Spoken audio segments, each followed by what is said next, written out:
Hello, everyone, and welcome to the latest episode of the Custom Lobby. I'm JT, and with me today are Justin and Tyler. Today, guys, is going to be another fun one. We are going to be going over some of our biggest gaming hot takes. I know Justin was really excited for this one, and I'm glad we were able to get Tyler on board for today. But how are you guys doing so far? I'm good. Just chilling, hanging out. Chilling? You ready to get into some spicy stuff, gang? I'm Yeah. doing good, by the way. Cool, cool, cool, cool. Justin, I know you're ready. I know you were really excited for the hot takes one. It was important that we got Tyler up in here because I know he can contribute to this, right? Yeah, we've been pushing this topic off just because we wanted Tyler in on this one. Trust me, Yes. my hot takes are not that hot, but I appreciate the the concern there. No, dude, it'll be cool to hear your thoughts on some of our hot takes because I know me and Justin we're very passionate about Mm. gaming and the games industry. So I think it'll be really awesome to talk about stuff and see if other people kind of agree. If other people are willing to share their thoughts. But let's get started. Yeah, I just want Um, Tyler to be my yes man. That's all he's here for. of course, Because of you said that, course. I'm just gonna say no the whole Be time. like, that's a hot take. I disagree. No, I'm sure we'll agree with some of these takes, and of course, fully disagree with some of these. But I'm gonna start off a little bit hot. The first hot take that I have is that I don't think live service games are inherently bad. And kind of what I mean by that is, a lot of people who are in the gaming space and are kind of knowledgeable about like current games, whenever they hear live service, they're usually turned away from the game, or they might not be willing to give it a fair shake. And personally speaking, I don't think we should view live service games in such a negative light. Personally, one of the reasons why I think that's the case is because a lot of live service games are free, right? And that's not to excuse people getting nickel and dimed or pay to win or whatnot. But I think what's awesome about live service games is that a lot of people can try it out, join it with little to no barrier for entry. Um, and be able to Mhm. just play with friends, like it's hard for people to spend $70 on a game and they don't know if they're going to like it or not. It's kind of a gamble unless they do their research or their homework or they look into it. But the casual gamer doesn't really have the time for that. But with free to play live service games, you could just install it, play a couple matches, and if you like it, you could spend some money on it and support the developers for making such a free title. But Tyler, what are your experiences with live service games? Are you a fan? Not a fan? I I yes and no. So which I'll explain. Like I like your point about how like they're free. Most of the Mm. time they're free games and the casual person can just download it and play it as long as they have storage, and it makes it kind of easy to just get into. Like I'm a pretty casual gamer. Like I don't really buy games. Like I'm either playing free live service games or I pay for Game Pass on my Xbox, so whatever's on there, which yeah, I pay for that, but it doesn't feel like I do, if that makes sense. Like I kind of just have these games I can just kind of play whenever I want. Um, but the thing I don't know that I like about live service games is um, like how it's pretty much just one thing. Like back in the day, old Xbox 360 games, you had games that was, there was a story, there was a campaign, and then like multiplayer was like a whole nother thing, or a live service aspect kind of came on after that. So I don't know that I like that the live service is just, like Overwatch is just a game. Like you just play these rounds, you just play these matches, and like that's it. There's nothing else really going on, which isn't Mhm. like how video games started. Yeah. Yeah, it's definitely different, and it's definitely changed the trajectory of where games are heading. Because, like you said, during the 360 days, games weren't like that. And if you told me that's where games were gonna ultimately be, a lot of games would be. I wouldn't have believed it Hmm. back in those days. But kind of going back a little bit to more of my positives about live service games, a lot of them usually offer crossplay. I know modern games, a lot of them do offer crossplay, but I mean, live service games were kind of some of the first adopters, kind of like Fortnite, PUBG, the early battle royales, right? But other games as Wow. well. Yeah. You have Halo Infinite, Call of Duty. A lot of those crossplay games, or a lot of those live service games, offer crossplay. And on top of that, I like how you mentioned how a lot of the live service games, they're just kind of one thing. But the beauty of live service games, in my opinion, is that depending on how well they do, they if done correctly and properly, they'll grow into bigger and better things. Like Fortnite just started off as like a wave-based mode, then it became a battle royale, and now you got the concerts, you got Lego, you got You all these have side everything is stuff. in Fortnite. Everything Yeah, is Yeah. in Fortnite. Yeah. And yeah, with I'm gonna actually agree with you, JT, and then I'm gonna immediately disagree with you because yeah. there's like this take is so diverse because like as you mentioned like games like PUBG or like I play Escape from Tarkov, which is a live service game. The game has been alive for 10 years. That game came out when we were juniors in high school, and Yeah. it's still moving. But the thing is like we've kind of live service games have evolved, as you said, mostly into the free to play thing. Live service 10 years ago was there's still a barrier to entry, Yeah. like games like Hmm. Rust. Think games like Rust.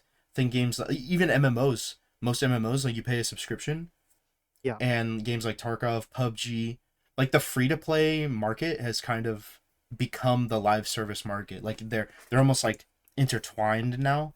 And I will Mhm. say like one of the bad things about live service in the free to play market is everything about that game is monetized. And going back to a little bit of what Tyler said is they kind of lose the identity of what used to make games fun because like they're so repetitive. They lean completely into the live service model, which is mostly just to sell you more product when new update. You know what I mean? Like that's like Yeah. that's the smooth brain explanation, but that's really what it is. Whereas Smooth brain like explanation. like like live service used to mean like for World of Warcraft, you pay a monthly subscription, but that monthly subscription is going towards like the next big expansion. It's paying the developers to work on the next big expansion that's going to expand on the story, expand on the world, expand on the characters. And like some live service games like Valorant, for example, like do have a story, or like Overwatch did have a story, but like there was so much soul missing from it. Like there's no Mhm. campaign, It's just Yeah. like, oh, I go to YouTube and it's like, man, these characters are so cool. Like I the biggest thing I hear from my friends who play Valorant are like, I wish Valorant was an anime.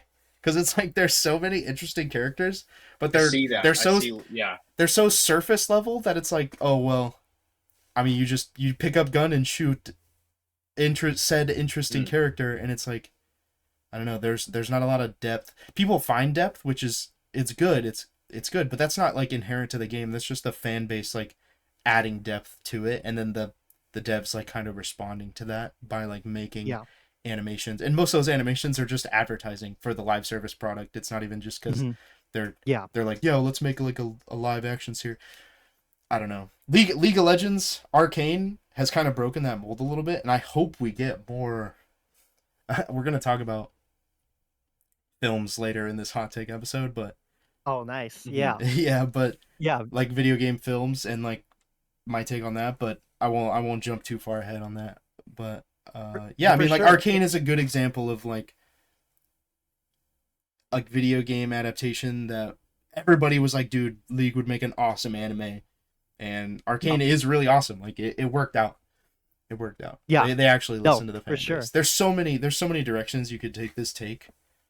Yeah. I think live service games in their current state are inherently bad, but that's just my opinion. No, for sure. For sure. And again, a But lot it of didn't them used to are be that way. inherent. Yeah, a lot of them are inherently bad because the market is oversaturated with live service games. But I don't think we should just dismiss every single one of them just because it's live service. That's my hot take. But another one last I point that think I'd that's like fair. to I think that's yeah, fair. one last point that I'd like to make about the live service games is that while it is repetitive, like obviously the fun and the fun kind of relies heavily on the gameplay, right? So the game just has to be inherently fun to play in order for it to kind of survive. But if you do get that like feeling of, oh man, this gameplay loop is really fun, right? And entertaining even. You could spend a ridiculous amount of time in said live service game. I don't know how many hours you have on Tarkov, but I have a ridiculous amount of hours into Overwatch even before it went free to play. I have I have a lot of 2,500 hours in Torgo. 25 And I have like hours. Jeez. I have like 1,000 hours in Counter Strike. Like Yeah. over the course of 10 years is not really a lot, but like Yeah. that is still But, like, just saying, that's yeah. more than like every other game that I've ever played. Like my next biggest game after that is like Fallout at like 100 hours, and that's because I've played them like 3 or 4 times. You know what I mean? All the Yeah, way I think through. it's safe to say that the base price for Tarkov, you've gotten that and more Yeah. from all those hours that you spent. And I feel like And if for a you live with service Overwatch. Yeah, and for me with Overwatch, and for me with Halo's not really much of a live service. Halo Infinite is, but we're not talking about Halo Infinite. That game is booty. But no, you could spend so much time and spend so little money. It's absolutely people don't seem to credit those type of Well, games unless you get enough. into the whole gotcha gaming live service, which is Oh literally gosh, they yeah, sell you, and I'm a victim of this because I enjoy those types of games, but it's like they yeah, literally are selling you the like remember how I was just talking about like we love these characters in Valorant? Well, even in Valorant, like you still have to purchase characters with in-game currency, but if you want to skip all that, you can pay real money and unlock these characters. And they know what they're doing. They know what they're doing. And like we're moving more and more in this direction of like when you get a game, especially if it's a free game, you're expected to like shill money to get all of the content. And yeah. I don't like the direction that's going. And even there are some games where like you pay a base price and you're still shilling money after that. Like like Counter Strike. Call of Duty. Yeah, Counter Call of Duty. Strike is one of the cheaper options. You know what I mean? And technically, you could play the game for free, and technically, the skins are worth money. Like I'm still not trying to like fully defend it, even though I've played that game a bunch. But it's like they're still expecting you to buy skins and all that, and you paid money for that game. Overwatch, same thing. I don't think it was free to Yeah, play on it's- launch. it's- But is it now? Well, Overwatch 2 was free on launch, but I will admit the game has gotten a lot better. Yeah. They do offer a lot of free stuff, but Call of Duty is the worst offender for that. Call of It- Duty is it the worst asks- offender for that. Dude, That's a $70, $70? $80 entry, and you're still expected to dump money into the live service aspect, which is absolutely unbelievable. Escape from Tarkov, I know, had that big controversy a couple of years ago, but like that also, I'm not trying to defend them, but at least they waited 7 years to ask their players for more money, and it wasn't even like some cosmetics and crap like that. It was like stuff that actually kind of mattered a little bit, and Yeah. they backtracked on a lot of that stuff, so they're good on them. But it's like they have to make money somehow, and it's not like they ask you for like monthly payments like World of Warcraft. I would rather honestly it be the World of Warcraft structure where I pay like $2, $3 a month to play the game. Yeah. I almost prefer that structure, which is crazy because you asked me that 10 years ago and I would have called you crazy. I gotta pay to play a video game? Like, it's the reason I didn't Yeah. play WoW or play Mhm. membership RuneScape. You know? Yeah. But now I yearn for the days. No, I totally I hear almost you, man. feel like the point now of a live service game, like at the end, the goal is money. Like it's less about you having fun and more about like trying to entice Yes. the player into Of course. spending money, which Mhm. that bugs me. Like it games weren't about that. It was just about having fun. Yeah, there was a guy. like There was a the- guy at EA. It might have been like the CEO or something who was like, "Yeah, players will say whatever, but they speak with their wallets, and their wallets pay me money." And that's Yeah. why he Yeah, and it's continues like- to do that's it. It's not- like it's like we're part of the Yeah. problem too. You know, we keep buying into it. Like I literally just criticized gacha games, and I still show money for them all the time because Yeah, they but know also- it's the Yeah. loop, Yeah. dude. It's the loop. They know That- it Yeah. will do it. They know Tyler, that if I we feel put like- out a Fortnite skin of It's playing Someone, on that you know, inherent like someone, it's they'll pay for playing it. on that inherent human nature of like this gives me value, therefore I pay. I pull out the money for it. But it yeah, it doesn't actually have value, guys. I'm sorry. It's a No, video it doesn't. game. Like Yeah, I get they have to it make doesn't, money it doesn't. somehow, but it doesn't feel like it's more about profit than it is like, being able to support the game. Doesn't have tangible value, but like it can have value to Yeah. you as like an emotion, which is valid, but it's like we got to move away from it. I think it's bad. There are a lot of games that suffer from that type of mentality, Tyler. I will agree with that. However, there are some live service games made by passionate people, uh, like Marvel Rivals, for example. They've stated multiple times that everything that they do in the game is so that people can have fun. They've talked about it with their competitive.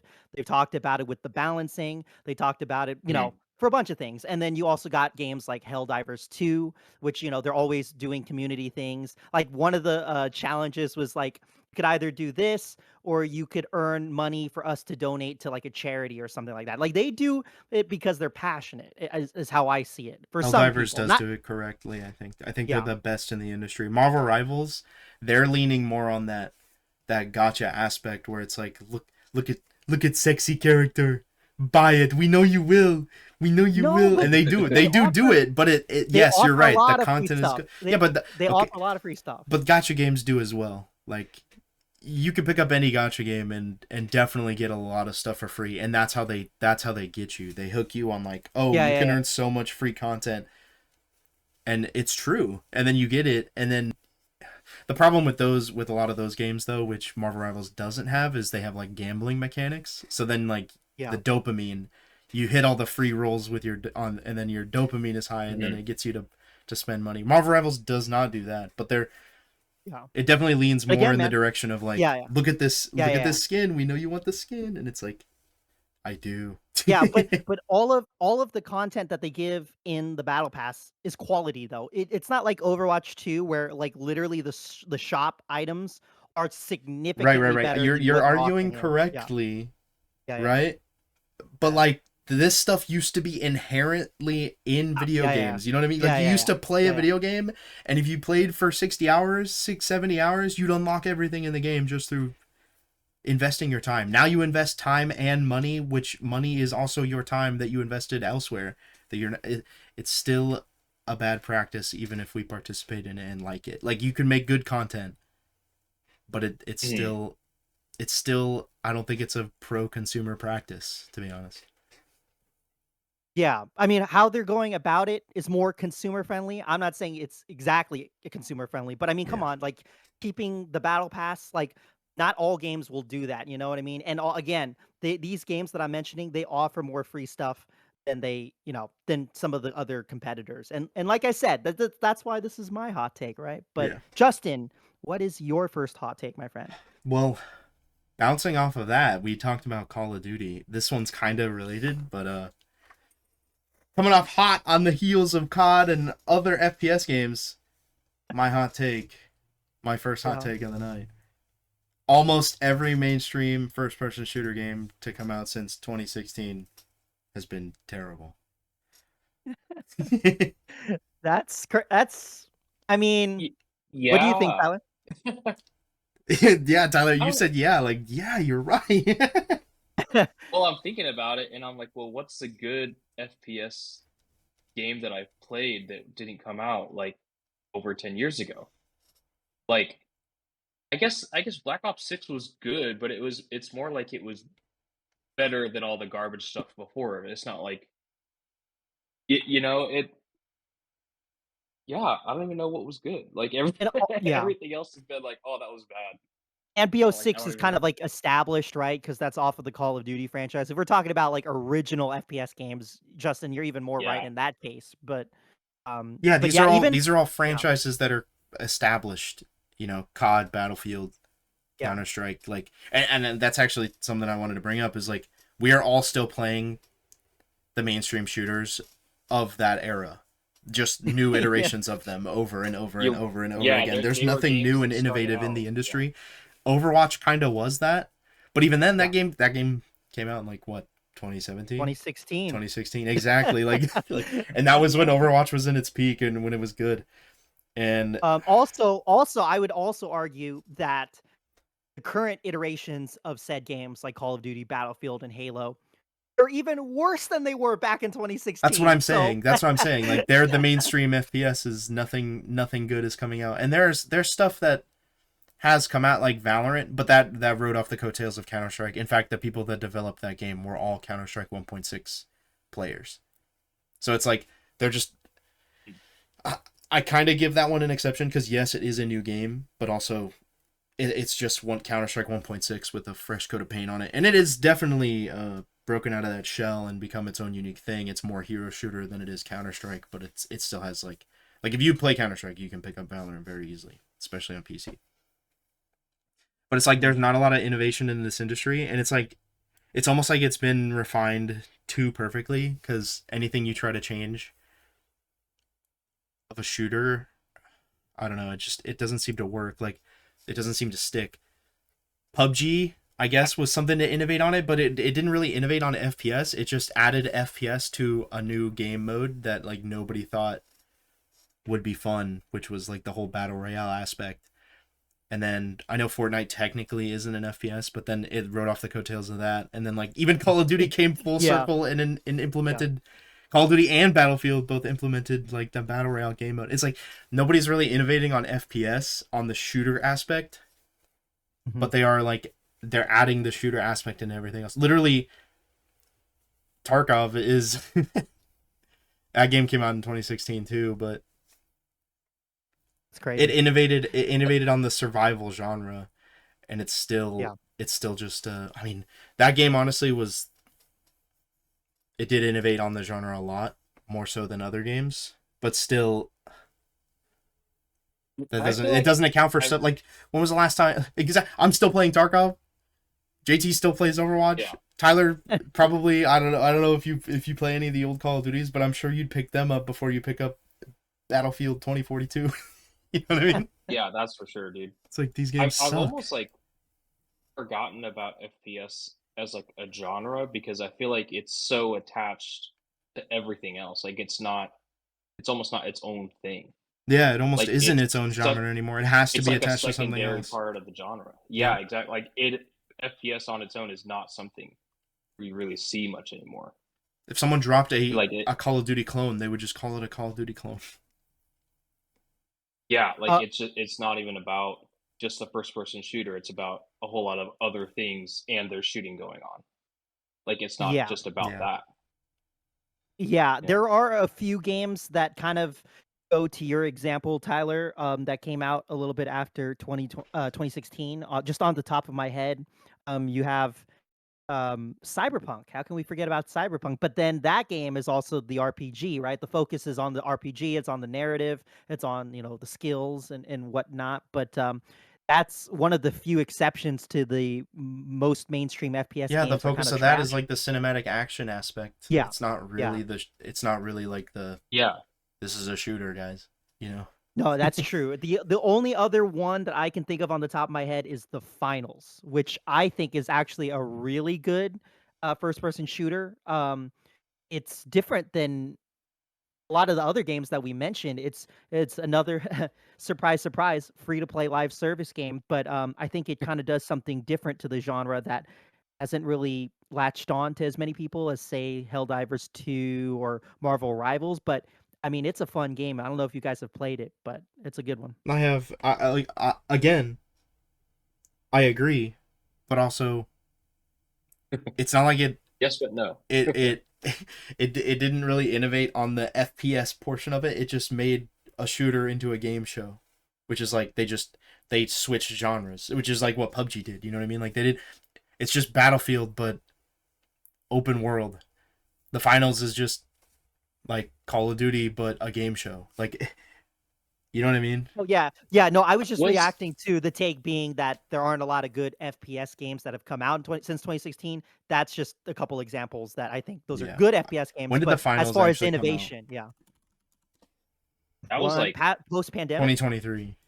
Yeah, post-pandemic. It's a surprisingly new game, but no, that's literally like one of the only ones on the top of my head that I can think of where it's a new IP, it's a first-person shooter, and it's about the action. It's not like Cyberpunk where it's an RPG, but it's about the action, like legitimately.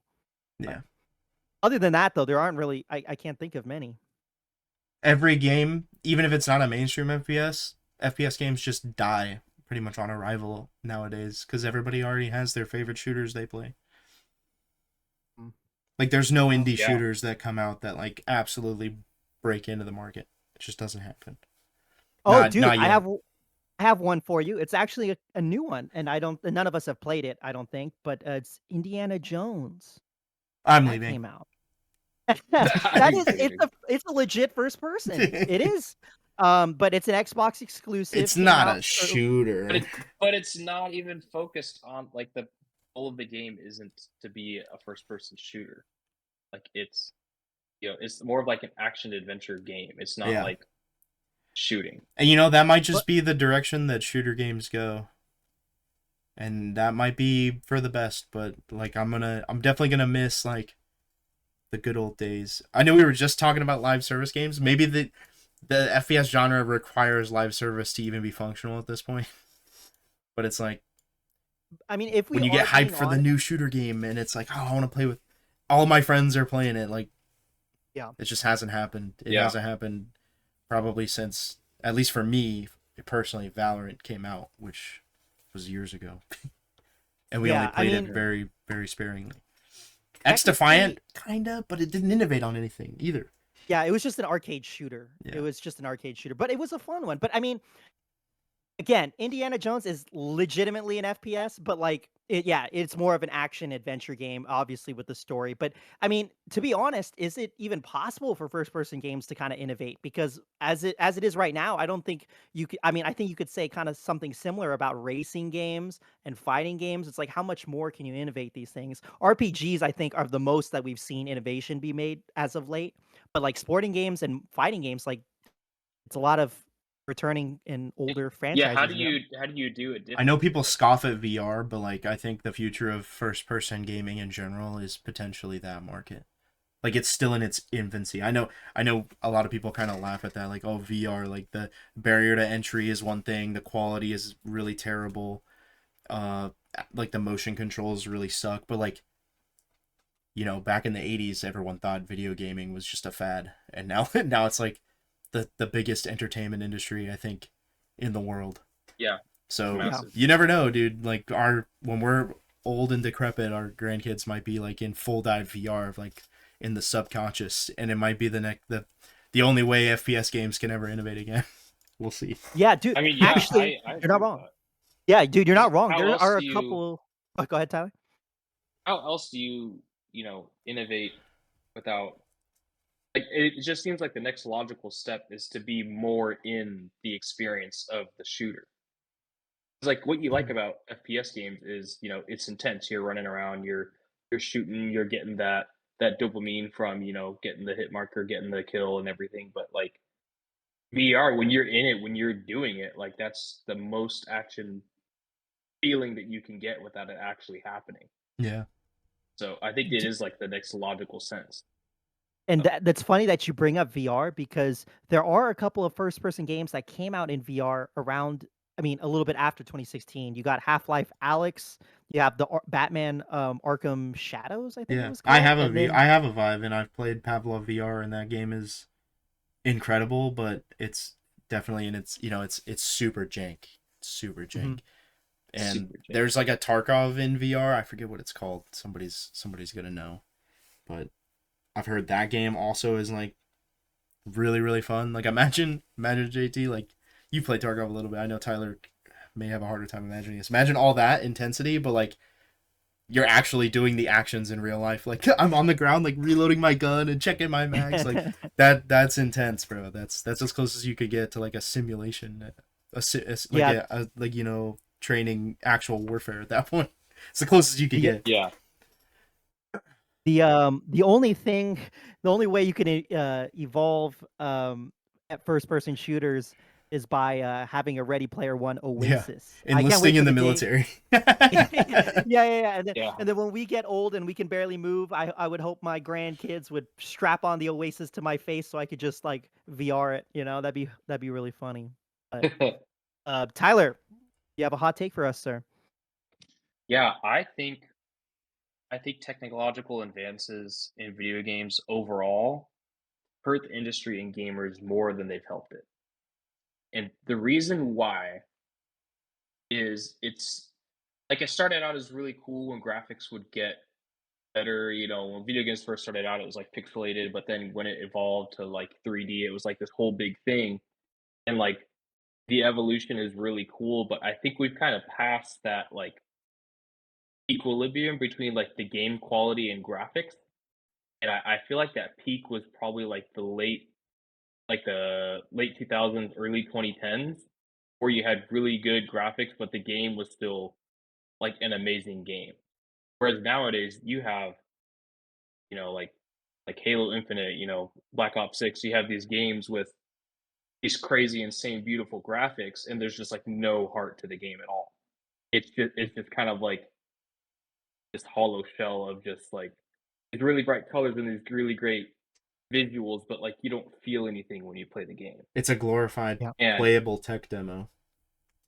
exactly. And I think that, while it's cool, like that's like we don't play games. I don't think the heart of playing video games is to look at something cool. It's the experience. It's you living out the story through these characters. It's not like, how awesome it is, which I know I know game developers spend so much time and work so hard to do this. It is a really awesome art form, but I think we've kind of gone like we've passed the tipping point of where it's just not like the games just aren't good just because it looks good.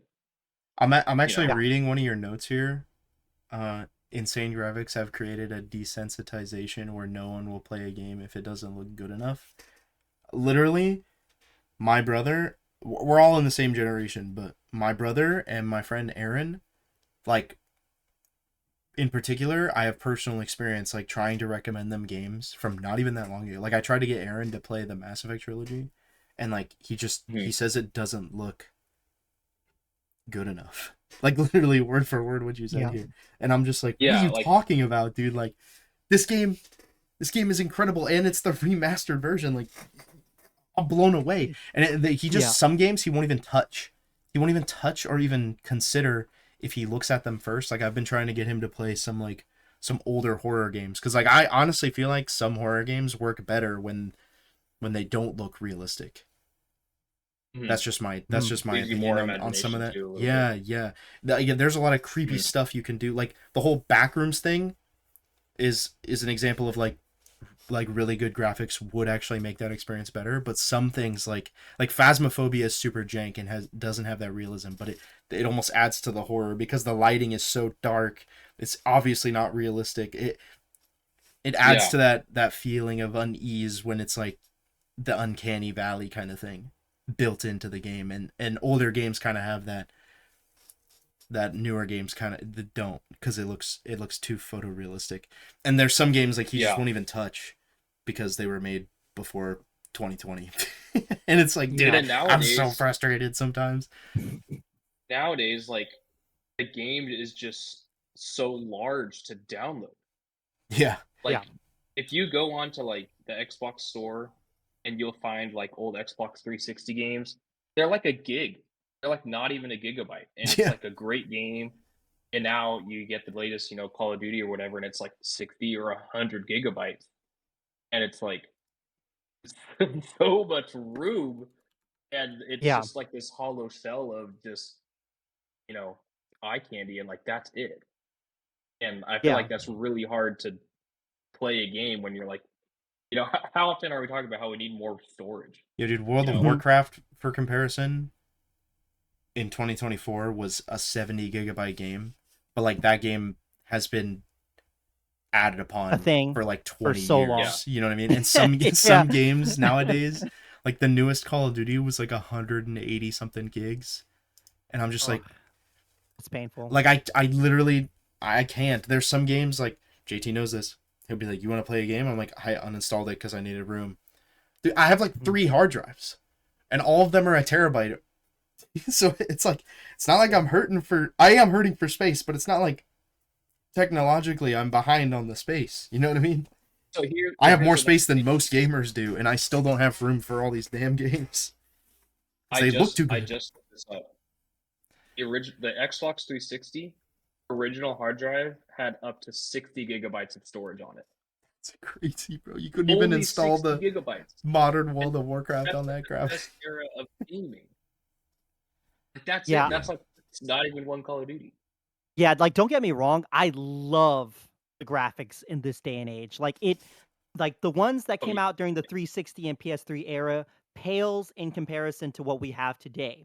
However, to your point about technological advances hurting the industry, games take so long to be developed. Yeah. Like, the gap Dude, between God of War on PS4 and God of War Ragnarok, for example, was, like, multiple years to the point where the devs were like, "We were thinking about making a third game, but it would have taken too long, so we ultimately ended it at 2." I'm paraphrasing that for sure, but they admitted that they could have probably done a third part, but they're like, "We gotta wrap it up because timeline-wise, that'd be a little bit hard to Well, accomplish," look how long which it's is been since ridiculous. they announced Elder Scrolls 6 and how long it's going to That be till it too! actually comes out. And like GTA dude, oh 6. my gosh. GTA 6 too. we're almost double the gap between Oblivion and Skyrim, and they have like more people in Bethesda than ever. It's just like the tech, you're right. I agree with you that technology has advanced to the point where it's like we need hundreds and hundreds of people developing games that are the same size and scope, and sometimes even less. Like Starfield has less depth than Skyrim did, and that game came out in like 2013, Yeah, and seriously. Yeah. it was made by like less than half of the people. Yeah, man. And the game still game kind of holds up, even though the graphics are kind of old.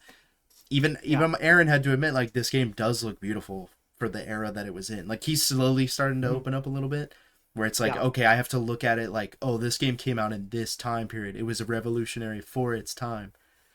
Mhm. You know what I mean? Like, nobody Yeah. plays Grand Theft Auto San Andreas because it looks good. Yeah, man. It's just a good the time game. between that, between the Elder Scrolls game, the time between the God of War games, the time between the Witcher games, Witcher 3 to Witcher 4, the time between Red Dead and Red Dead 2, man. It's years. Yeah. It's It's so long. And it crazy. used to be like every year you would get, the next Halo game or whatever other game was coming out. Yeah, And every like couple years, yeah. you just had this stack of games because brand new ones were coming out every year and they were all amazing. It does add to immersion, though. And immersion is a big factor Yeah. in getting I think both older gamers and like who are kind of like, yeah, I want something new. I want this quote unquote innovation. But also like people who aren't super into video games, if they see something it might catch their eye, they may be more inclined to be like, okay, maybe I'll check this out just because it looks so good. Like I have no doubt, for example, like GTA 6 is gonna look amazing, and like normies are gonna eat that shit up. Yeah, it's Yeah, a sure. blessing and a curse, It I is. feel like, because there's a lot of positives to the technological advances, and there's a lot of negatives. I do agree with you though, Tyler, on how games don't really have as much of a soul or heart in them. Because, dude, I have so many memories from the Halo Reach, Halo 3 days, and I don't really quite get that a lot with Yeah. multiplayer games nowadays because they're so competitive or they're so about making money with the monetization. There's obviously some exceptions to that, like Helldivers 2, maybe Marvel Rivals. There's some fun moments to be had for sure, but those are few and far between. I But would say like for yeah, me, like Halo Reach was kind of like just the pinnacle of like you have this all around great game and you could kind of see how technology had grown a little bit. You're like, dang, this looks awesome. Like when you're on Forge World or whatever, or even just the loading screen. Like I remember sitting there in like, I don't know, middle school, whatever, when the game came out and looking at it and being like, this is crazy. Like this looks so good. This music yeah, is done so well. But this game, like I cannot stop playing it. Like it's so much fun. mhm, And it's harder to, I'm not saying that, those kinds of games don't exist. They're just harder and harder to come by. And they yeah. definitely, are not coming from, main game companies. Usually you can find them from, small indie game companies or, PC only stuff. Yeah, it's actually crazy how much franchises have devolved since that time period, despite all of the advances that have been made to games, like the Halo franchise. But kind of that Pokemon. actually, yeah, exactly. That's a great example. But kind of, you know, transitioning over to my next hot take, it's actually kind of perfect because we were already talking Speaking about of no Halo. soul in the gaming industry. Yeah, yeah. Speaking of no soul in the gaming industry, and speaking of Halo and Microsoft, my second hot take is that Microsoft is much worse than people realize or give credit. Because a lot of people like to crap on Sony lately, and rightfully so, because Sony has been kind of just not, they haven't been hitting it out of the park as of Big late. corpos. Yeah. but but Microsoft has done a lot more egregious things that people should be talking about a lot more. One of the things is them completely abandoning some of their biggest IPs. They've stated on multiple occasions that if they lost their way with Halo, they lost their way with Xbox. And what I've heard is that the last couple of showcases, that Halo isn't even a presence in their live stage. That's like what sells the Xbox. That Womp womp. literally Wow. sold the consoles, bro. Like, and that's like everyone recognizes Halo, Xbox, and then they straight up like lie about it. You know what I mean? Another quote that I took down was that they said that exclusive games don't sell consoles when literally the whole reason Xbox is still around is because of the sales that Halo made back in the original Xbox days. So they're just straight up lying to consumers, and it bugs the hell out of me as a Straight up long-time Xbox lying. fan. Yeah. Yeah. I mean, I don't know. How do you guys kind of feel about that? Because I was a big Xbox guy, and just lately they're all about the Game Pass. They're all about selling, selling Game Pass and like, oh, you could play day one on Game Pass, but they don't care. They don't have the love Yo, for their Tyler, Xbox games. I might go first on this because I'm gonna rebuttal JT like really hard, and I don't want to miss it. Go for But it. Go then, for it. but then you'll come back, and I think you agree with him if I'm not mistaken. So you can back him up on it if that's cool. Well, I also think like just real quick before I Yeah, give yeah. my take is like the technological thing. Like Halo Infinite couldn't even drop with the Xbox because they couldn't Yes. finish the game because Yeah, so much Yes. was it's going true. on. It's true. And they And had so less stuff. they had less stuff. So that's just my other thing. But it's I don't know what they're thinking. It's so as a guy who's been a console person my whole life, at one point I was like, oh, maybe I'll get a PlayStation so I can play these games that I can't play on my Xbox. Mhm. And like, what do you mean exclusive games don't sell consoles? They're almost the Yeah. sole reason for you getting the console. Like you're buying a console and the game. Mm. And Mm. I don't know. I don't I'll I don't get to know that. what I'll they're get to that. thinking. I just want to start off. Sorry, I just want to start off before I lose my train of thought. But like, Go I ahead. agree with the take, JT. Like, Yeah. just how you wrote it here, Microsoft is much worse than people Yeah. realize. But like, I will clarify, PC gamers have known this for decades. This is why like the whole PC master race meme is a thing, because we look at the console peasants. Like, PC gamers are just ex Microsoft Xbox players who realize that Microsoft has been screwing them, and most PC gamers figured that out decades ago. And like, to be fair, back then it was much harder to get into PC gaming. There was a much higher barrier to entry. Now it's not so it's not so difficult to get into PC gaming, but like, most of us on PC realize like how bad Microsoft is as a company, to the point where like, me personally and a lot of my friends just won't even use the Microsoft apps on the store. Like, we purposely uninstall them or don't use them. The only reason I use it now is because Minecraft it forces you to open that thing, and then Mm. Dang. because I bought Sea of Thieves on that back in 2016, or when did that game come out? Like 2018, yeah, around that time, to play with Tyler. Wow. So it's like, Yeah. that's the only things I use the Microsoft app for. Everyone that Yeah. I know craps on Microsoft. Like, Microsoft sucks. My Windows honestly kind of freaking sucks, but Linux is really difficult to use and hasn't been fully fleshed out yet. But eventually, we hope to de-Google and de-Microsoft everything on PC. We're working on it, JT. I know that like in the console gaming world, it wasn't, it was either one or the other, or honestly, if you were a Nintendo fan. But Nintendo fans kind of somehow avoid criticism for everything except for recently. But we have a whole podcast topic on that, by the Yeah. way. Yeah. The last yeah. episode. Mhm. But it's like, I definitely have heard that the Microsoft sucks sentiment for almost a decade and a half at this point. And that's another reason why Yeah. I'm really happy you're on PC, because it's like you can kind of just ignore it now. Like all the games Yeah. that come out on No, on that console but are gonna it's be on PC, so you could just no, ignore the drama and still have all the fun. yeah.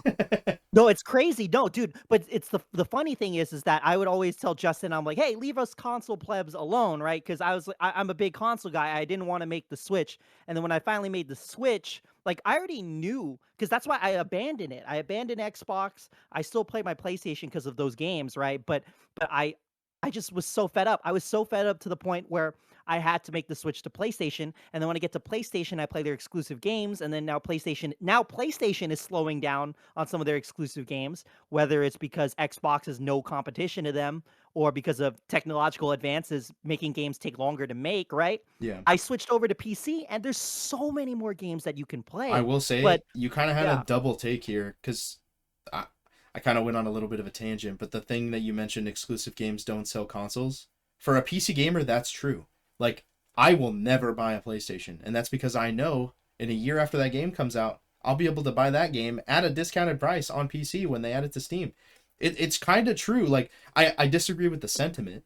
You know what I mean? Like, consoles should have their exclusives, but I think he's kind of right that like people aren't picking up consoles just because they have exclusives. And I think Nintendo is about to dig themselves into that hole and prove that right, because there's a lot of games coming out that are exclusive to that Nintendo system. But I don't know if you've been keeping up with all the drama with that lately. Like, there are people right now talking about boycotting Nintendo just for these egregious game prices.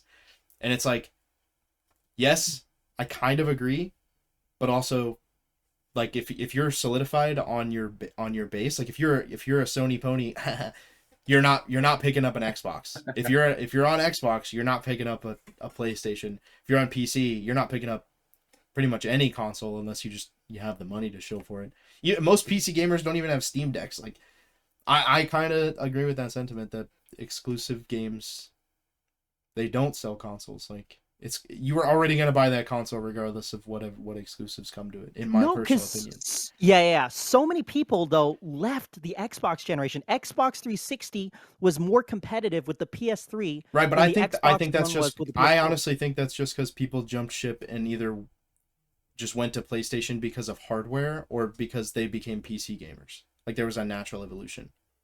Gotcha, You know gotcha. what I mean? Okay. I think it's Yeah, more to do I with don't. that than Yeah, exclusive games. I want to clarify that I don't think that's the Especially sole since most reason, but exclusive yeah, games, by the way, yeah, don't even get marketed with the new consoles when they get announced. yeah. I want to clarify that I don't think that's the sole reason, but to say that it's not a reason, I think is ridiculous. But moving on to the next point of that hot take was that they Mhm. tout the Game Pass, right? They tout Yeah. Xbox Game Pass, but a lot of those games are already heavily discounted. They're old and you've played them before, or they're day one for brand new Xbox games that suck, right? You have Xbox Yeah. day one Game Pass, Redfall. Who cares? Starfield, maybe, and even that was mid. I heard it was mid. Avowed, nobody cares. Like, I heard it was okay at best. All of these games are like either bad to like okay. Like, there's no like, huge sole reason that you need to pay $20 a month to try out all these games. A lot of these games are either you have them already, they're either heavily discounted and you can own them physically or digitally. Like, why would you need to get Game Pass? It's not as good of a deal as they tout it to be. Like, it is a good deal, but like it doesn't offer as It much as people it's think. not Yeah. all that they hype it up to be. Like, it's not Yeah. like the penultimate gaming experience for console players. I am Like, completely it, uninterested in I Game Pass, PC Game I Pass, Yeah. and all that. Yeah. so I've had Game Pass for years now. I don't know. I've probably played like 5 or 6 games that are on Game Pass, like, consistently. Mhm. Like, at that point, I should have just bought those games. Like, I probably would have spent less money in the Yeah. long run, 'cause now it's like $20 a month. It used to be like, what, 10 or 12 or something? Yeah. Yeah, it Yeah. used to be way Now cheaper. it's like, I could save that money and just buy the 3 games I play anyways, and then I have all these free service games. And so I'm looking at it and I've thought about canceling it because I'm like, "Well, I might as well just buy these games." And Yeah. I don't know, I haven't made the decision because really it's the only thing I do that in my free Yeah. time that doesn't cost me more money Plus, already. So you're more of a casual gamer. Like once you cancel that Game Pass, you'll be like, oh, I forgot that was on my Game Pass. I don't actually own that game. Mm. You will Yeah, own nothing and you will be 100%. happy. But Yeah. no, but it's like Game Pass. I feel like the subscription service plague that started with like Redbox and then Netflix and then Hulu and like all these streaming services, like it really like plagued the gaming industry. And like honestly, it's really hard for indies to thrive in that environment. Whereas like Steam's indie gaming sphere is huge. Like I don't know if you guys have heard of Schedule One. I've kind of been sending memes in the group chat, but like this game has like 400,000 players right now on Steam, and it just like came out of nowhere, made by one dude in his freaking basement, and it's just a game about making drugs. Like it's hilarious. It's hilarious. Something like that could never exist on Xbox. The game's like $20, and it's like I'd rather spend $20 to buy like this really silly game that I'm probably gonna get like 10 hours of gameplay out of than like spend half that on Game Pass and play all these crap games that I also don't even have space for. And it's just like, dude, like, Yeah. you want to talk about soul of gaming?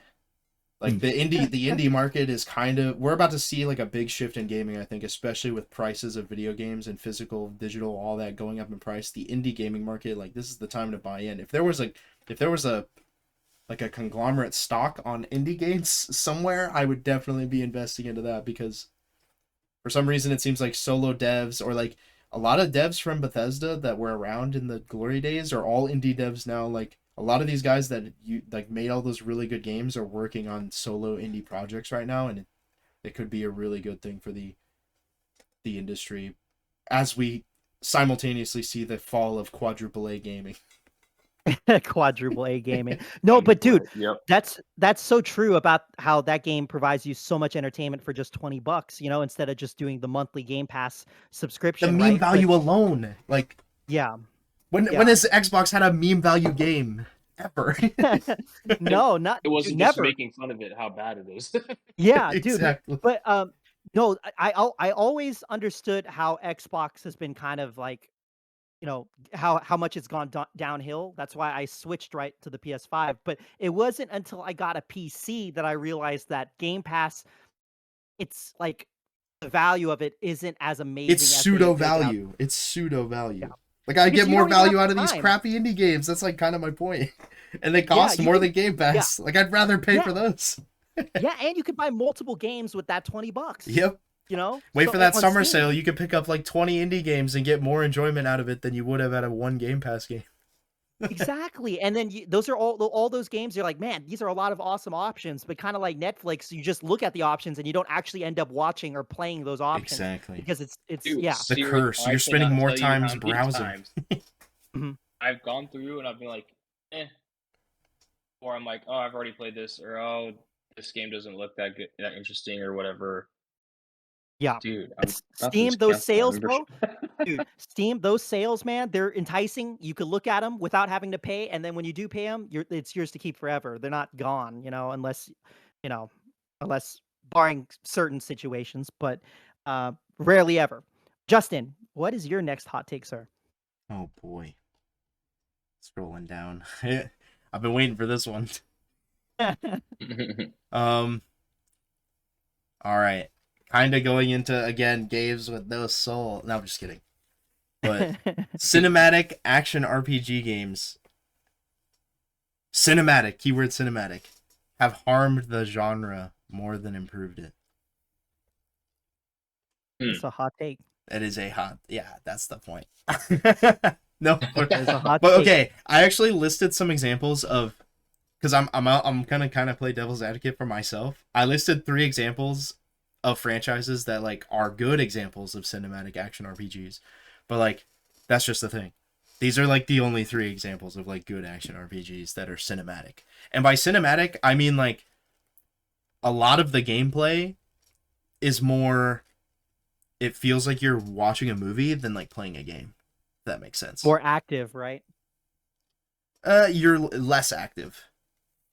Oh, well, I mean, I was gonna say Baldur's Gate 3, but Baldur's Gate 3 is like turn-based. Well, so that's an exception, and I didn't include that because it's more of a tabletop. It's a take on a tabletop. See, this is a Gotcha. very specific take, so like I kind of trapped you here. But no, like okay, so my three good examples are like The Witcher 3, the Mass Effect series, and Dragon Age. But like with the exception really of The Witcher 3, like the last Mass Effect game, Andromeda, was mid, and the last Dragon Age game, Veilguard, Yeah. was terrible. So it's like, and I Yeah. know there's like a multitude of factors of why these games were bad, but like Mhm.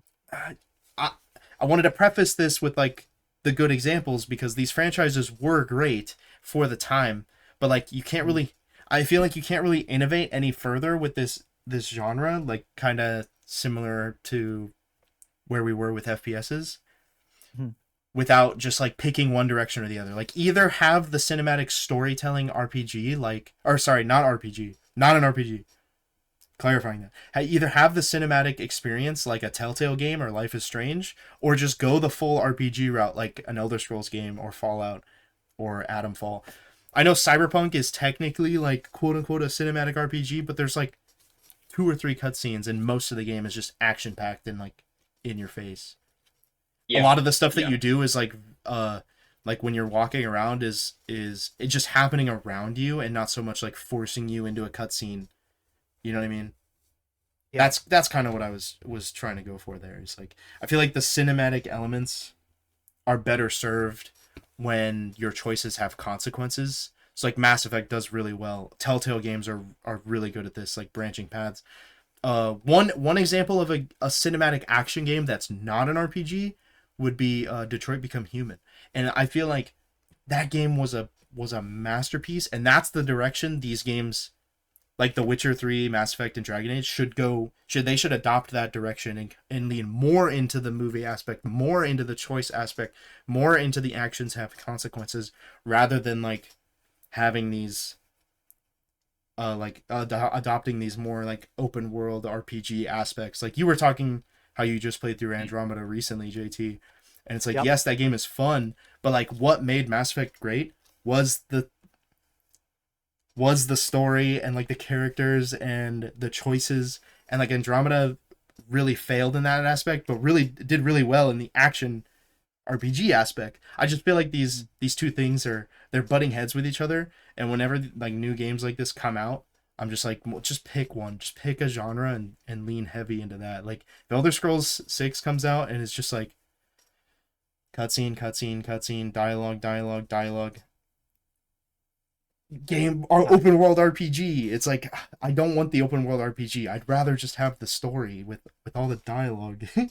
Like Baldur's Gate. I'd rather have Yeah. the Baldur's Gate than whatever hodgepodge mess Dragon Age: The Veilguard was. You know? Yeah. That is a hot take. I honestly I see where you're coming from, but having the mixture of both I think pays dividends because as much as I love Telltale games and I love Telltale games, it'd be nice if you could do a little more than just have that amazing story and make those important Right, like a decisions, Baldur's right? Gate. That's what I'm saying. Yeah. Yeah, That's but the the next the down innovation in that genre for sure. Is the, make but stuff the more like Baldur's Gate. yeah, but the problems with the more current Mass Effect and Dragon Age, I think problems I think just mostly lie with the writing and the people Well, behind it. I feel I like don't they leaned away from their cinematic roots. You know what I mean? mm, Like they're yeah, yeah. they're they're not they're trying to double dip and lost it. They lost it. That's why I'm saying it's Mm, harmed the genre because like yeah, yeah. it's not that they're bad games. That's why I brought up good examples. But like Yeah. just them leaning into both of these subjects like they've lost the sauce. You know what I mean? Yeah. And at this Although point you I have to pick one or yeah. the other or else it's really hard to have a successful series otherwise. Yeah, I think we both agree though that Veilguard is probably a bad game though. Even though Terrible we terrible haven't game. played. Yeah. No What do you thanks. think, Tyler? well, I haven't really played most of the games you've listed. Played through most of I Mass played Effect a little 1, bit I of the think. Walking Dead Telltale game. I played the first Mass Effect. Um, I played Witcher 3 for like a little bit, and then I had that thing where I'm like, oh, it doesn't look as great and whatever, and I want to do something else. But dude, I played Cyberpunk a lot. Like I've replayed it over and over again, Yeah. but I almost wished it had more like decisions impacting things. Like the action was really cool, but I really wanted more of the, the story of the dialogue of the, feeling like I'm living in this game. That's what I'm saying. Like, you want Yeah, like more of the cinematic and not so much the action RPG. yeah, like the That's what I'm action saying. is Like cool, they need to but pick a yeah, direction and stick with it. The reason Skyrim was great was because you spent most of your time exploring the awesome world that was created and not deep diving into like, do your choices have consequences. If they did both, it would just be mhm, like it would just be a hodgepodge of craziness. You know what I mean? yeah. Yeah, Yeah, that's my no, take. for sure. No, definitely, You can definitely. do Sounds it. It You good. can do it, right? Like Baldur's yeah, Gate, as you brought up, is a great example. But like, yeah. do you think Elder Scrolls 6 is gonna be the next Baldur's Gate? I don't think so, bro. And I I honestly, don't I think don't know, anybody but can make a game like Baldur's Gate in today's modern day, except for Larian again, if they decided to do it again.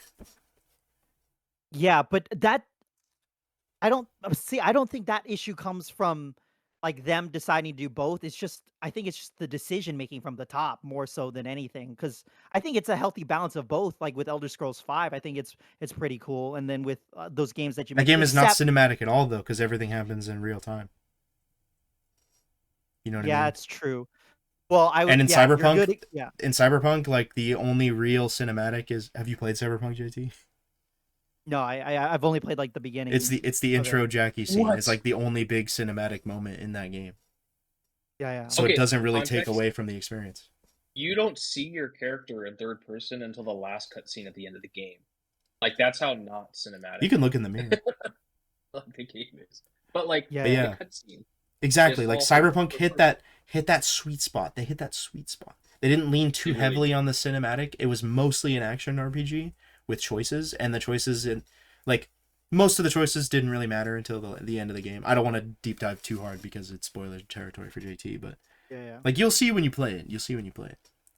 Adamfall right Yeah. now is awesome because it's dived completely into like if if there's something you like like the world is just living and breathing, and if you miss something in one playthrough, you might see it in another playthrough. But once somebody dies, they're dead, whether they were on screen for you or not. You know what I mean? You might come across a dead body and be like, wait, is this like a static dead body or is this an NPC that I just neglected to talk to because I spent too long doing this other thing? Like that's the kind of emergent storytelling that I want out of an RPG, and not so much like these scripted events like from The Last of Us, low key. Even though The Last of Us is a good game, I'm just saying like it's really hard to pull that off multiple times in a Yeah. row. Mhm. You know, No, that's fair, that's man. what I'm saying. That's fair. Yeah. Very, very interesting hot take for sure. Tyler, what do you have for us next? I really have only so many hot takes, but like I think I have a pretty good one about Starfield. Uh, Okay. and Right back into this is what I RPGs. mean. Well, because I feel like that's the most No, it's interesting thing perfect. to really talk about. Segues perfectly. And I think half, I guess 80% of the reason, most of the reason why everyone thinks Starfield was bad was because they hype it up too much. If we had, been marketed like, oh, it's this new game out, it's this RPG, it's just, it should be a good game, da da da. I think it would have been more positively received. But because they promised so much and underdelivered so much from their promise, everyone was like, this is not good because they were expecting, this game of the century ordeal. And then it was just like, there were two things that were like kind of novel about it. And everything Mhm. else was just like, you can kind of see this anywhere else. Actually, the story was, this or whatever. But 'cause I liked the game. I played it, I did a playthrough. But I was also like, oh, that's it. Like I finished the story and I was like, that felt really quick. And I feel like I really explored a lot. But like the world, the universe was so massive, but I also felt you know, like I had looked at everything. Like anytime I went to another random planet, like there wasn't really much going on, which I guess is like realistic, but like, do I really want to explore the universe if there's just like nothing going on? And so like the good parts about it were good, but the initial marketing at first kind of became its downfall for the parts that were poorly done in the game. Mm. So So is your hot take that Starfield isn't as bad as people say? it's not as bad as people say. I guess that's essentially my hot take. I agree But with I that. do think that there are parts that were like the problem with Starfield was not the game itself; it was the marketing beforehand. Hmm. Yeah, Yeah. I think Like, people were expecting. I kind of know what you're saying. Let me try and like elaborate off of what Tyler's trying to say. I think yeah, people. I won't like deep dive into your notes too much because I'm sure you actually want to talk about it. But like everybody was expecting a Bethesda experience, another Skyrim experience in space. You know what I mean? But it was a open world exploration game with RPG elements. And the problem with it is they didn't go one direction or the other. They didn't dive deep. This is kind of like bouncing off of yeah, my take a little bit with the cinematic RPG thing. Like you have to lean into one or the other. Most of the time you have to lean into something for it to stick. And Starfield tried to be like 5 different things, which like those all of those things were like they could have been good experiences if they focused on it. Like Starfield could have been an awesome action shooter in space, like a cowboy shooter. The gunplay was awesome. I actually the best in a Bethesda game for sure. I know a lot of people kind of crap on the weapon design, and true, there's not a lot of variety there, but like there was something mhm, there. There was something there with the exploration. There was something there with the story. Like something kept me going for that full playthrough. Just like you finished the game. I almost finished the game. yeah, I dumped 70 hours into that game, and I know some people are probably gonna laugh. That game had something that it didn't deliver in any direction, but it kept pulling you along for whatever. I know a lot of people can't explain it, but like yeah, I don't know. Like yeah. I guess if you ignored the bad press and the hype, and you just played the game blind, you would definitely have been like, there's substance here, and then you would have been sorely disappointed. But like it was leading you along to something. Yeah, yeah. Like I I see get what you mean about the mismarketing and the overhype. I get all that, but to be fair, not only was it all self-inflicted, but it was accurate. Like Bethesda hadn't come out with a game since Fallout 4. This was their new 76. IP. Okay, 76. Yeah. They hadn't come out with a game since 76. They haven't come out with a single player RPG since Fallout 4. Yeah. This is the first time they've had a new IP in however long. And then this on top of that, this is supposed to be Xbox's new title that it's like you can't get it anywhere else except for PC, of course, right? So even though it is yeah, self-inflicted, and even though it is true, a lot of the things that people were complaining about, a lot of it is fair to say, right? It just to me as an outsider, because I was an Xbox guy, but I don't not really so much anymore. To me, mhm, it just looked eh. And maybe you're right. Maybe that's something I have to experience. But even with all of that overhype, I just it didn't look. You also think Minecraft looks I don't eh, know. but it's like the biggest game in the world. No. Not But saying see, Starfield is Minecraft, but bro. no. I'm not. But I don't say that Minecraft looks awful. You know what I mean? I'm yeah, I don't think saying that Starfield looks awful either. no, Starfield doesn't look awful, but it Yeah. just doesn't look, I don't know, that enticing for me to play it. I don't Yeah. know. Minecraft looks Minecraft's like a Did classic. you play No Man's Sky? I did. Did you like it? I enjoyed it. Yeah. Starfield is No Man's Sky with a bad story and better graphics. Literally. Yeah, yeah. But I And I you can heard customize your ship in depth. That was There's honestly no the space coolest travel. thing. That's another thing. Like if there was space travel, like real time space travel, there were so many things it's that they missed out on. You know? no, people were comparing it to No Man's Skies, but like No Man's Sky, you can live out that sci-fi fantasy, whereas Starfield, it's like it's a story, like right. I get that there's somewhat of a story in No Man's Sky, but No Man's Sky, you're just like building your ship, you're exploring planets, you're literally like a space adventurer. But Yeah, here in that's what Starfield, there's Starfield is. but it's hard to explain, but it's different. Like Starfield is less focused, whereas in No Man's Sky, it's really focused on being that Yeah, you're adventurer. right. You're right about the less focused part because like there is Yeah, a Yeah, story in because that was like the Starfield, but problem with nobody cares Starfield. about it. Yeah, So then they go to explore, and the yeah, exploration is yeah. awesome. And then when you realize like 20 planets later, you're like, oh, this is all just randomly generated. It's just No Man's Sky.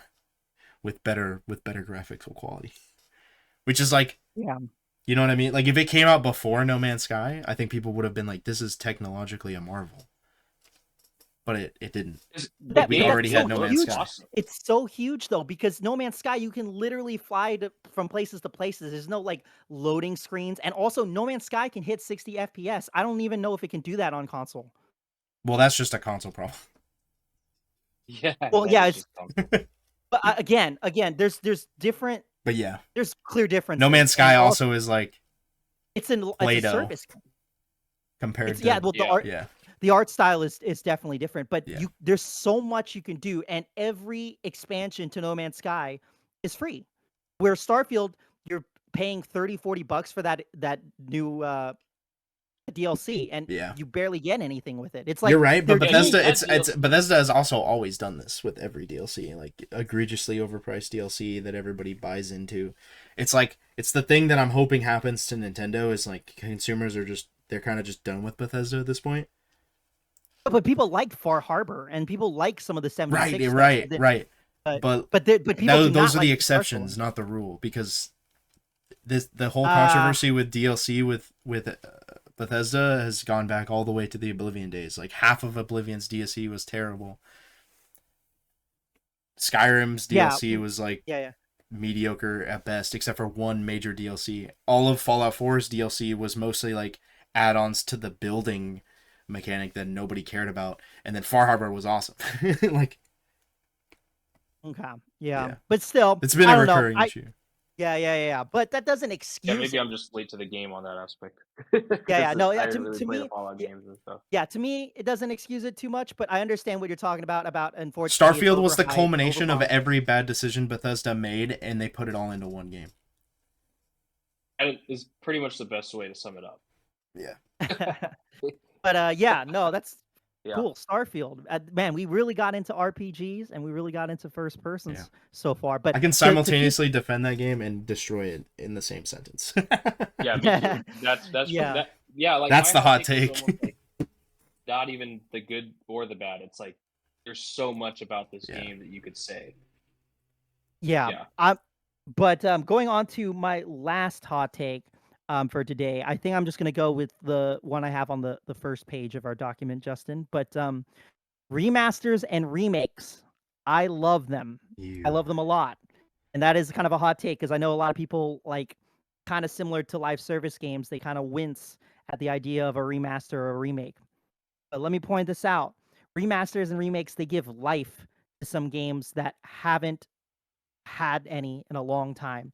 Case in point, Dead Space. Dead Space is a fantastic remake. It plays almost identical to the original game, but the graphics are improved. More people can play it now because people who didn't own 360s and PS3s back in the day, they're playing it for the first time and finally discovering this awesome survival horror story as well as really cool gameplay, right? And also there's a lot more accessibility and it helps with game preservation because you can now, if you're worried about a game being stuck on the PS3 or the 360, now you can access it on a PC, you can access it on PS5, you can access it on Series X. It just breathes new life into some of these games. On top of that, it adds gameplay to some old games that don't age very well. The best example for that is Resident Evil 4. Now, the gameplay in Resident Evil 4 modernized Resident Evil games prior to that, but Resident Evil 4, the remake, plays like 2 and 3, which also do it for Resident Evil 2 and 3. You know how it's kind of like a top-down fixed camera view?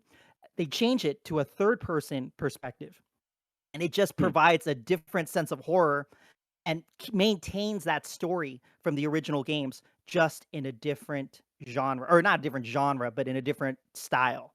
And for that, I can't praise remasters and remakes enough. Obviously, there are some really bad remasters and remakes when it's just for a cash grab, but I think it gets a bad rap, kind of like live service games. That's kind of my hot take. The thing I is, wanna- go I think ahead, I Tyler. mostly agree. Like, I think personally, the only reason you should do a remaster or a remake is if you just can't play the original game anymore.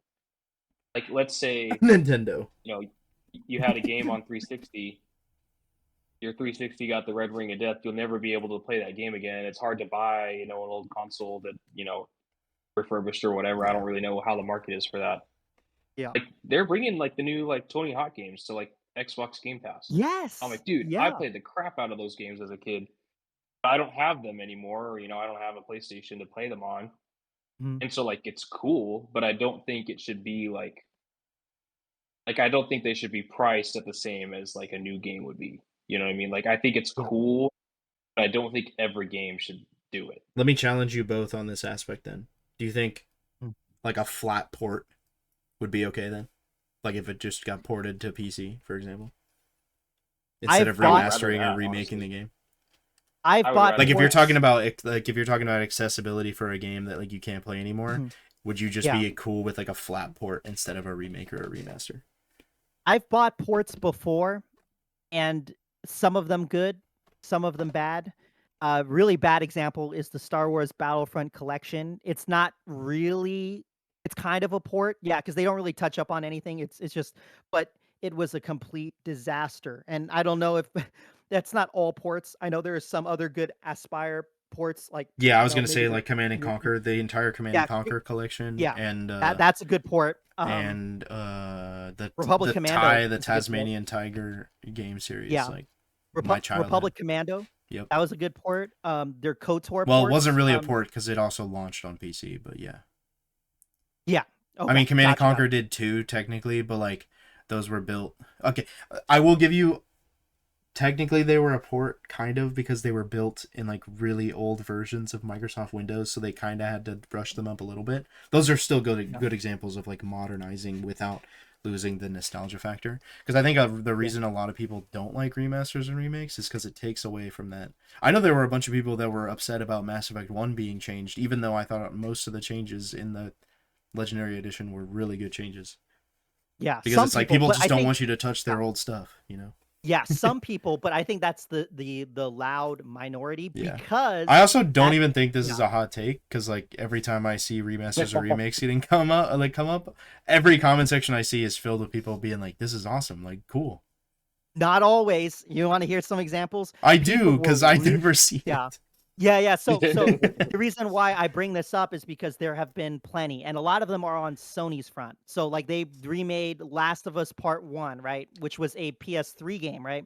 But then they also do it for The Last of Us Part 2, which came out, I think, in I don't want to guess the date, but it didn't come out that long ago, and they already kind of remastered/remade it. And they do it with a lot of their current games. Like they did the director's cut for Death Stranding, and then they also How did much it are for these Days games when they Gone. come out? Actually, They are full price unless you buy the upgrade. see, this Like, is if the you thing, own- right? Yeah, That's exactly what I was hoping for that you would say was because, I'm sure a lot of the criticism is like, man, I gotta buy this game again for a full modern price. Whereas like the two examples I Yeah. brought up, Ty the Tasmanian Tiger and the Command and Conquer collection, you can buy Yeah. the entire Command and Conquer collection not on sale for like $30. And then you can buy Yeah. the entire Ty the Tasmanian Tiger collection for also I think $45. All three games. It's just like yeah, and then remakes and remasters, they kind of slap the price tag on there, and it's like, you're gonna make me pay full price for the same game with like a little bit of a touch up. Like I don't think people are mad about the remaster remake. They're just mad that they have to buy the game that they already own just so it could be played on their modern Yeah. system. Yeah. yeah, exactly. That feels That's more of a yeah. cash grab than anything else. Which is why PC Yeah, gaming and- is better because you could just port. No, but So- some of them, so what some I of them are have from the ground is- up.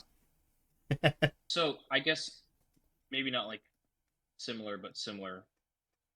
Like the old Lego Star Wars games and Mhm. like Lego Indiana Jones. Like those don't have a remaster or a remake, but like the Xbox 360 version is available on the Xbox store. And I bought them for like $5. Yeah. I would Yeah. I would much rather do that than like Yeah.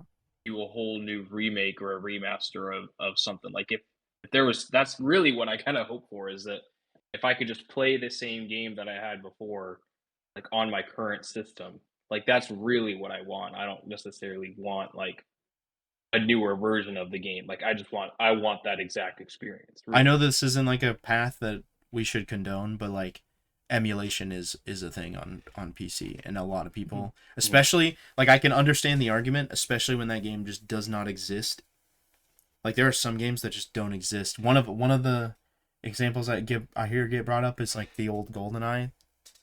Like Yeah. if you want the authentic experience, good luck. You'd have to shell out thousands of dollars to find legitimate copies of. So like nobody really, they all kind of side eye look the other way when somebody emulates it on PC, because like Yeah. people have uploaded the Mhm. game with lesser means.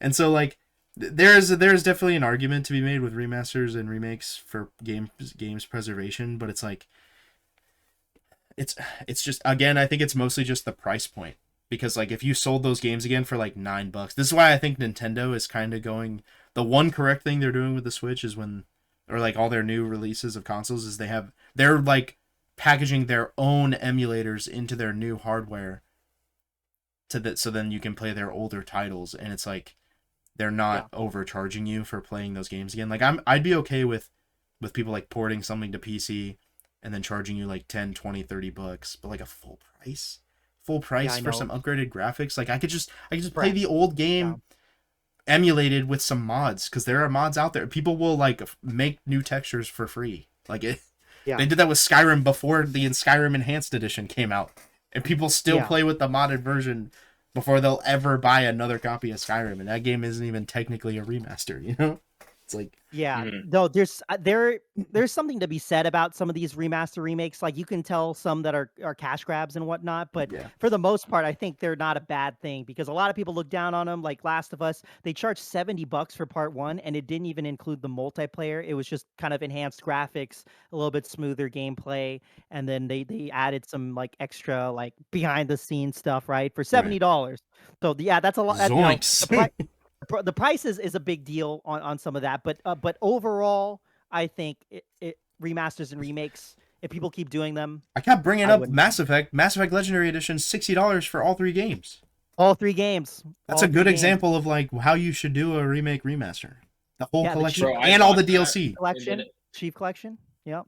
I bought that, and then it went on Game Pass. Well, I'm glad you bought it, because you're about to get rid No, of you- Game Pass. Yeah, Yeah. exactly. That's a game worth keeping. Chief Collection, Uncharted Collection, But again, some of those remakes where they change the game for the better. Like it's concerning when people change an original masterpiece, right? But sometimes it's for the better, man. The Dead Space is like the perfect example. That one's arguably better than the original. And then the Resident Evil games, they play so different, but some people like it even better. So Yeah.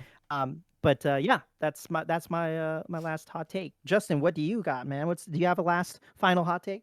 Oh boy, which one should I do? The cinema one? I did bring it up earlier. I think I have to do that one. Okay, all right, for sure. All right, I'm gonna rage bait JT here. Just fair warning. Yeah, he knows. I knows. Live I'm excited to be action, devil's advocate.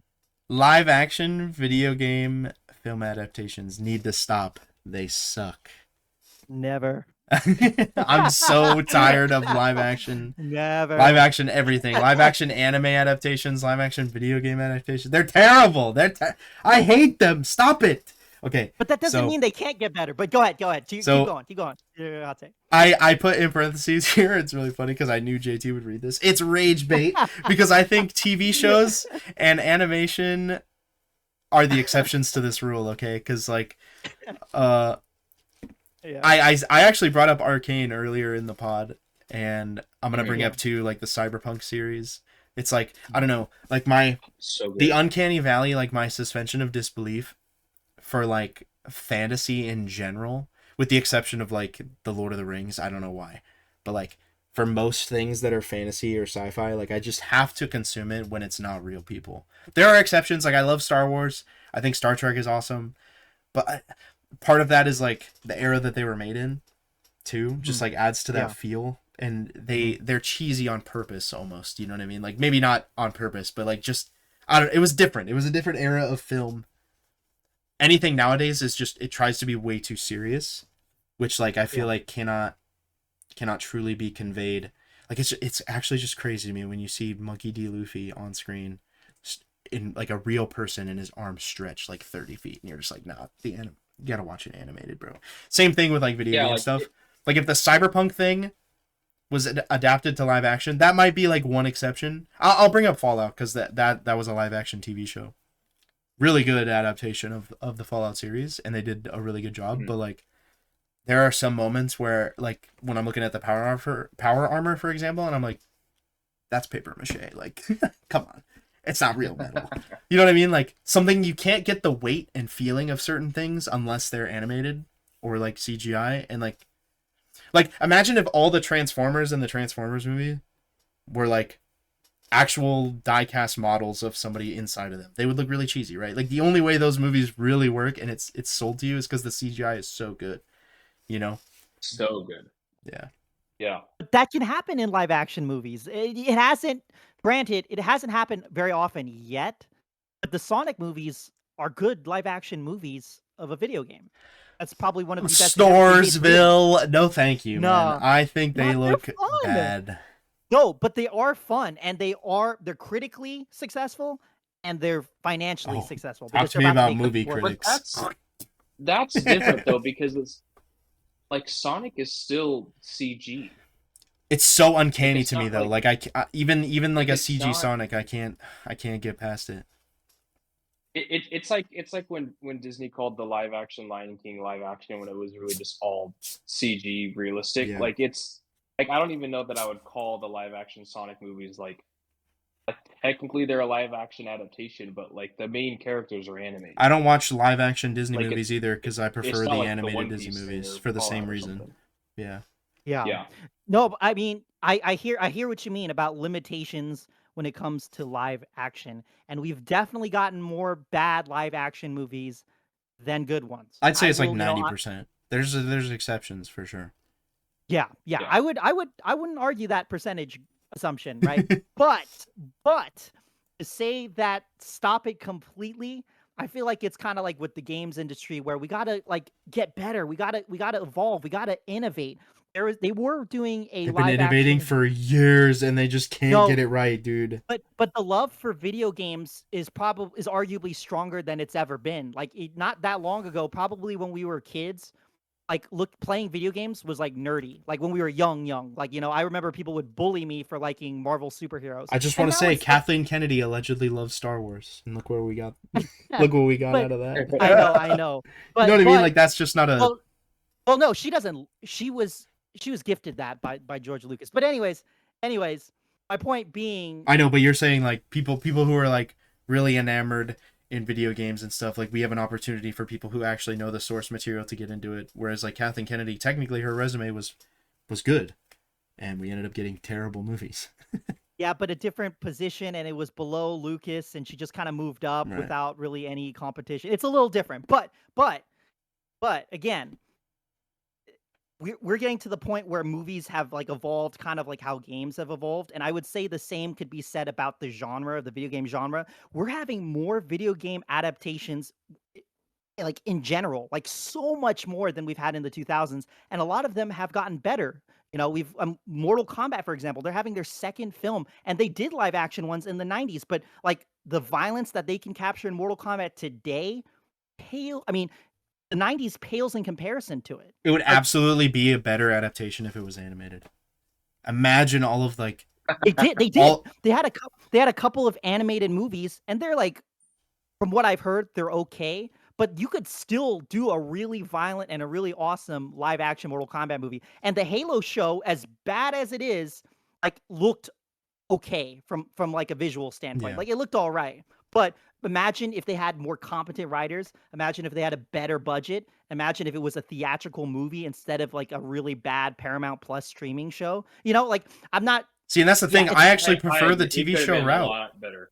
I prefer the TV show route because like a lot of the times when I'm watching a film, like a video game Yeah. adaptation film, I'm like, Yeah. you know, this would be serviced better, honestly, if it was a longer running series and there were like stakes throughout a season instead of like trying to sell me like, here, we made a video game adaptation, you got to get hooked in the first 30 minutes and then the rest of the movie is just like a nostalgia bait.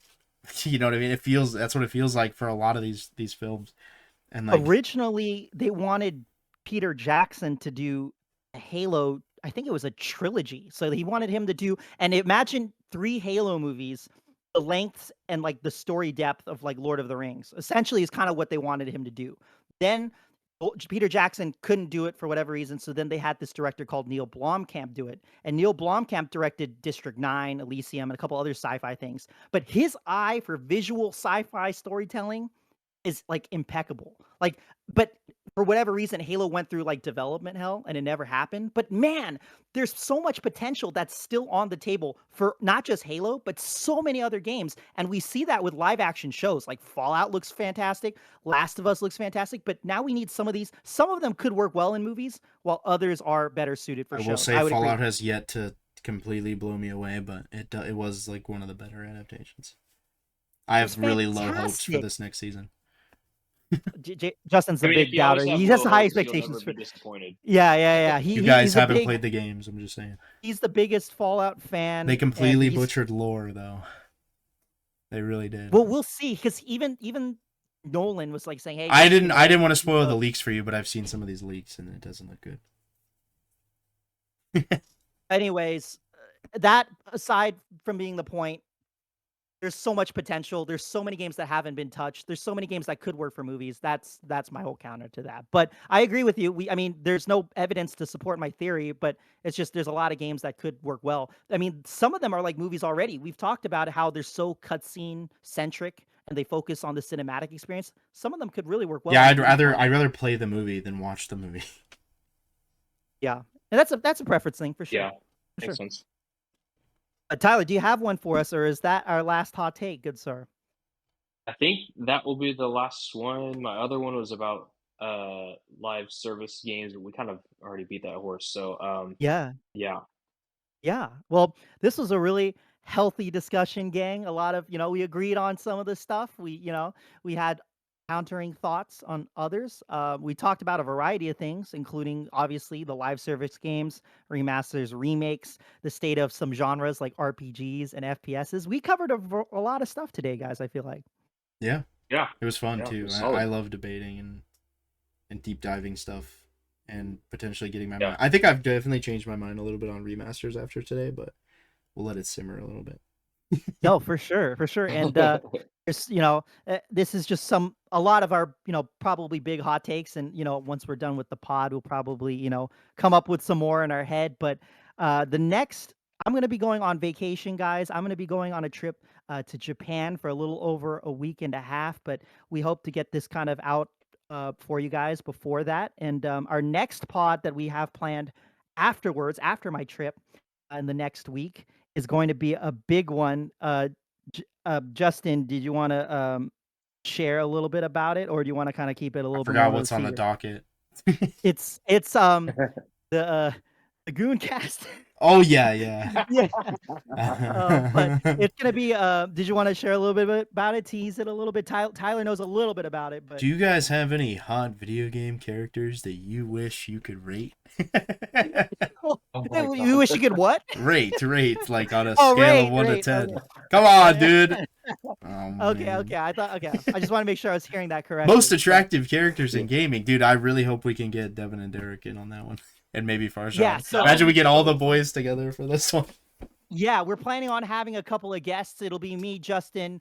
We're gonna, Tyler. We're hoping that Tyler joins us, and then we're gonna invite a couple of our homies to join us in this discussion to talk about some of the most attractive characters in gaming. Maybe I don't know if we were gonna do like a draft, or if we're gonna rate, or if we're just gonna debate and talk about some of this stuff. But I'm really looking forward to that one. That should be a fun one. But that'll be our next podcast. Mark it down. Just kidding. Don't mark it down. There's no date for it. But we will get back to you, and I'll put that out on my socials. Whenever when we JT's back are- from vacation. Yes. Oh, I can't wait. That should be a good one. But thank you guys so much for listening. But we will see you in the next one. Yeah, this is Thanks, my next advocation for JT to play Minecraft before he has an opinion on the movie. Oh my god. Oh yeah. I was telling them that I'm gonna try to see the movie, but I'm going into it already at a detriment because I'm old and I don't know the memes, and then I also haven't played the game, so I'm Yeah, at a dude. huge disadvantage. He's gonna come out of that movie and be like, "It was the best thing I've ever seen," and not know any of the That's not source true. material, I'm- and no, be like, no. "Man, Jack Black was the best Steve I've ever seen." No, I thought I'm like worried that it's going to be the opposite. Like everyone's saying, "Oh, it's a fun movie." It's averaging an 80+% like from audiences. Yeah, So I it's don't like think I'm it's worried. gonna be that good, JT. I think it's No, gonna I know, be- but I'm like worried that I'm going to be in like the minority because a lot of people are enjoying it just for how ridiculous it is, and then I'm like, oh, I don't get why it's ridiculous. That's okay. Because Then you'll it's be just... in my boat, like with every take. I'm always in the minority. But I don't think the movie was made to be like a serious adaptation. I think they were just like, how dumb of a movie can we make and still make money? I predict, And JT, that's you will laugh basically your what it ass is. off for a lot of the scenes and then not understand anything about the movie, which is fair because I don't think anybody did. yeah, I know, right? That's the chicken jockey and all that, man. I feel sound so old just saying that out loud. Chicken But, jockey. Okay, yeah, Chicken jock- we're out of here. yeah, I know. Totally Alright. off the side tangent. But thank you guys for listening, and we'll see you guys on the next one. guys. Peace.